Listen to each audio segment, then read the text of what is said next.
জানালা খোলা থাকে তাহলে আপনার ঘরের ভিতরে শয়তান প্রবেশ করতে পারে এবং আপনার ঘরের সদস্যদেরকে দেখা যাচ্ছে বদ আসর দিতে পারে। ছোট ছোট বাচ্চাদেরকে দেখা যাচ্ছে রাত্রেবেলা কান্নাকাটি করে, দেখা যাচ্ছে সন্ধ্যার সময় দরজা জানলা খোলা রাখেন এবং সন্ধ্যার সময় আপনার সন্তানকে বাইরে যেতে দিবেন না। নবী ইসলাম নিষেধ করে দিয়েছেন এই সময় তোমাদের সন্তানদেরকে ঘরে রাখো, দরজা জানলাগুলো বিসমিল্লাহ আউযুবিল্লাহি মিনাশ শাইতানির রাজিম বিসমিল্লাহির রহমানির রহিম পড়ে দরজাগুলো বন্ধ করে দাও, জানালাগুলো বন্ধ করে দাও, তাহলে শয়তান আর ঘরে ঢুকতে পারবে না এবং শয়তান তোমাদেরকে ক্ষতি করতে পারবে না।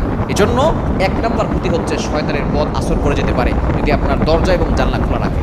এবং দ্বিতীয় নাম্বার হচ্ছে আপনার শরীরের ভিতরে এবং আপনার পরিবারে যারা আছে তাদের শরীরের ভিতরে বড় বড় রোগ হতে পারে, কেননা শয়তান এসে এমন কিছু বদ আসর করে, কুনজর দেয়, যার ফলে সন্তান অসুস্থ হয়ে পড়ে এবং ঘরের ভিতরে যারা আছে তারা অসুস্থ হয়ে পড়ে। এজন্য অবশ্যই এই মাগরিবের সময় আপনার ঘরের দরজা, আপনার ঘরের জানালাগুলো বন্ধ রাখবেন। নবী সাল্লাল্লাহু আলাইহি ওয়াসাল্লাম নির্দেশ দিয়েছেন, এটা করলে আপনি সুস্থ থাকতে পারবেন এবং বড় বড় ক্ষতি থেকে আপনি বাঁচতে পারবেন।